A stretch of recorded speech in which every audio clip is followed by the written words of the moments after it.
this week's topic, which is Web App Builder for ArcGIS. So Web App Builder is an application uh, building tool provided by Esri, which allows you to turn your web maps into a web application without writing any line of code. So pretty much all the code has been written for you. It's just about you picking up the framework, the look and feel you want, and then configuring what the application can do.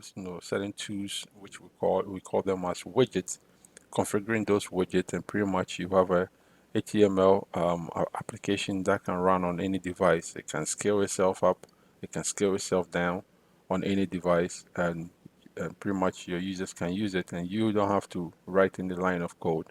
But obviously, if you are somebody who likes to program and you want to take this concept into a different level, you can download it and also be able to write your own code and extend it anyhow that you want. So the way it works is pretty much the same as what we started last week with the web maps, right? So this applications all work with a web map. So if that's why we started with learning how to create a web map, and then it's converting the web map into a web application.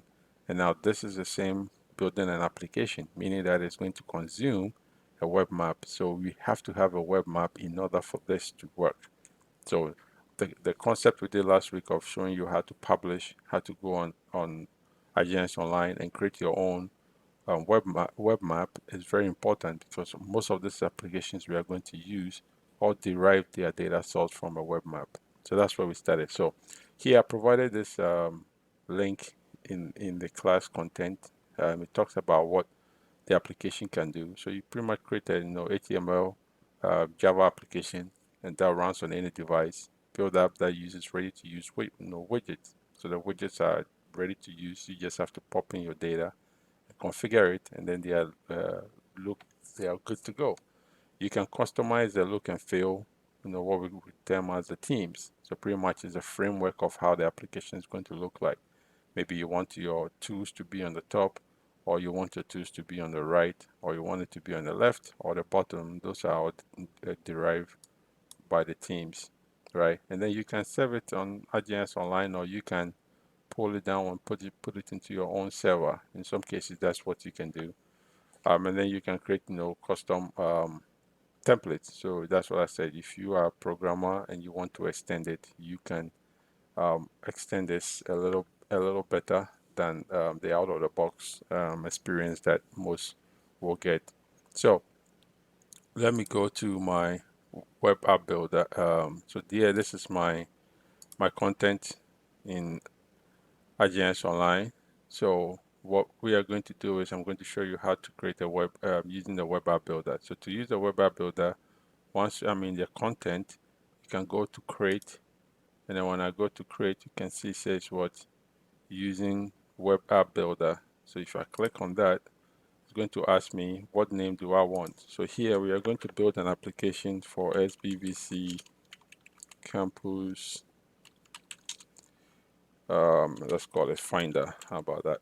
And then here I'll just put my initial, because everybody will have um, their name. So it needs a tag, so we can call it SBVC.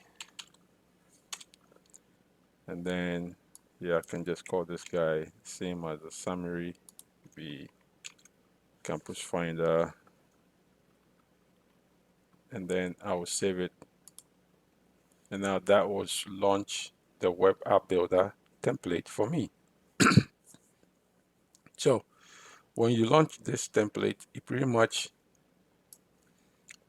much gives you these 4 themes that you are going to work with. The first one is the 4 tabs that we are going to work with. The first one is the theme. The theme pretty much determines how the application is going to look like. So if you can look at it, the selected one is showing me how the application is going to look like. So something like, I can put my logo here. This would be the title of the application. This would be the subtitle. The find will be here. The zoom in, the GPS, and then these are the widgets that I can add. I can add those 5 widgets to it. Widgets could be, maybe a search capability. you know, base map switcher. So those are all widgets that we can add onto the application. So the first one is pretty much, so here you have to choose which one you like. So if you like the foldable theme, then that is what you're going to do. If you want to use something different, so if once you click on it, it's going to show you how it's going to look like. So each of them is, yeah, so each of them will give you a different feel of how the application is going to look like. So if you like the foldable theme, you can keep it if you want. And also make sure that because you can easily pick the theme doesn't mean you have to pick something that is just not going to make the application um, look nice. So you have to pick up something that is reasonable. So if this is a simple application and I want to use the foldable theme, then I'll select the foldable theme, and then here I can pick up the color. So if I say as I want to see the black or the green or the darker green, um, so you can see the colors changes based on what you want to do. And blue is good for the campus. And then I can come to the layout, and then the layout will determine where these things are going to be. So here you can see that they will have the items on the left, which we see. If I change the second one, you can see that it moves the widget to the bottom. Right, so as you take out, the layout will change based on how you the one that you have chosen. So if I want it to be this way, then I'll choose that theme. And then my advice is that each tab over here, you when you are done, you can save it, because what it's doing is it's building this thing for you on the fly. So once I'm done with this theme, I can save that, and then I'll go to the maps. And then when I go to the maps, this is where it's asking me to say what web map do you want to use for this particular application. So the application that I'm doing is a campus finder, which means that I must have a web map which has the campus information that is going to serve my users when they fire the application. So what I've done is I've created a web map already for us. It's called the San Bernardino SBVC Campus Map Viewer. So you can just search SBVC Campus Map Viewer, and then when you find it, select it and hit on OK. Then when you hit on OK, you will see that it's going to load that base map. Okay, and then what you can do is set the extent. So extent is that when somebody fire up your application, where they are going to where the extent to which they're going to see the application. So if you can use the one that comes with the web map, or you can set up your own one to say that, okay, I want them to see maybe a little bit outside of the campus, or maybe I want them to see a little closer to the campus. It's entirely up to you. And then what you could do is once you use that, you can say, use the default or use the current. So if I hit on the current, you can see that it was highlighting the outside. You can see some red. Let me try it again so you can see. You can see it's blinking. Yeah, that means it's taking the snapshot of where that application is at that time. And I can hit on save again to save the map changes that I've done to the map. Now the next thing we'll do is we'll go to the widgets. So the widgets are those tools that we said they are going to be here, right? So there are 5 of them. So that means that we can add 5 different tools to the application. So here we can look at, say, what do we want to do? What tools do we want to add to the application? So if I click on one to say the first widget is going to say, okay, what do I want? I want to add a base map so people can switch the base map on their application. So that will add a base map, right? And then I can pick to say if I want the when they come over here, they can always change that base map. So now I have a base map switcher, which means that people can come in and then switch the base map as to which one they want to see. All right. And then I'll go on to the next widget, and then the next widget, maybe let's put draw. I want people to be able to draw on the map so they can draw their own. Um, let's see. Yeah, that's fine. Default is fine. So okay on that. That means people can come in here and then draw, pick an item, and then draw on the map, as you know, based on what they want. Um, the next thing I can do is say, let's put a layer list. So we'll add a layer list so that will allow our users to be able to see the layers that we have. So they can turn on and turn off layers. Just a simple, so that gives you that function. And then let's go on to the next one. And then here, if we want to add in a legend, we can add a legend. I think there's a legend already. That's why it's giving us 2. So let's find something else. We have a legend already. No, we don't have a legend. So let's add a legend.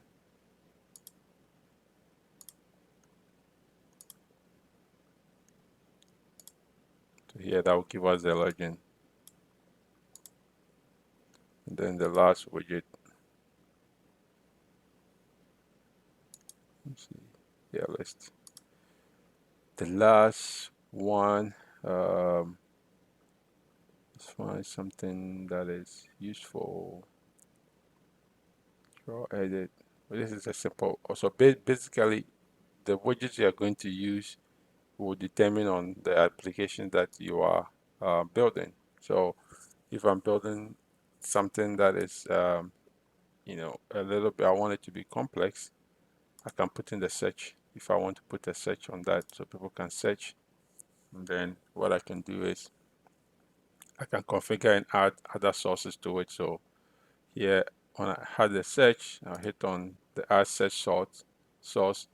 And then what I'm asking is I want to go in and say, I want you to search the buildings. So here I'll pick up the building interior space. So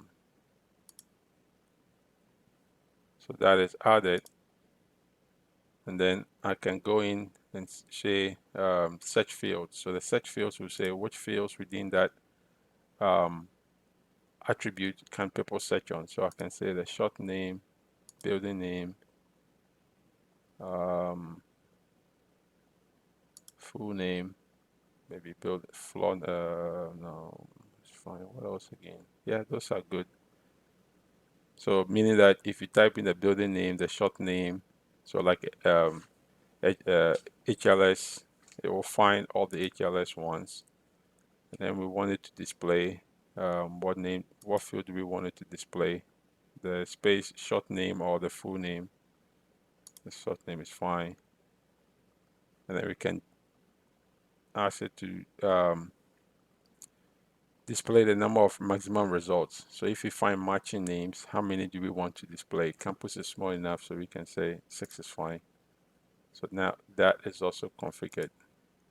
So here we can go in and say, I want to find, let's test it out to see HLS. You see, it's giving us all the HLS, and then it finds the one of the HLS, and it can find the multiple HLSs that you have.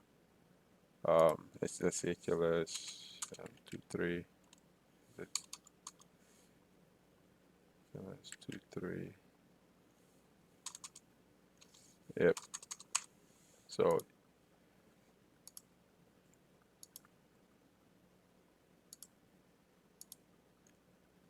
with that configuration done, the best thing you want to do. So as you can see, this particular web map also has the trees on campus. So as you zoom in, the trees will show up. Maybe we should have brought the trees on top of the the buildings, but the trees will show up as you zoom in. That's how the web map is configured. So we can do that. So let's save this guy. So based on what you've done so far, you can save the changes, Each time you do that, it saves all the changes you've done so you don't lose anything. And then we can go to the attributes. So the last field that we want to do is we can go into the attributes. And then when we go into the attribute, this is where we control this. So if we don't want the name, I'll keep the name, put your initials there. So when you create yours, it doesn't get a conflict. And then here you could, this is a subtitle. So if you don't want nothing, you can just leave it blank. All right. And then if you want to add in any, this is the logo. So here, if we have an San Bernardino Valley logo, we could point it to that. Actually, let's try something. Let's open, and then let's say let's search SBVC logo. Let's find this one here, and then we can right click on it and then say copy, copy link location. I think this should, well, is it image location or link? Let's try the image location first. So image location, come over here, click on the logo, and then let's see. No, let's go to custom, and then we can upload it if we want to upload an image. So actually that would be better. Let's just download this guy. This one is save image.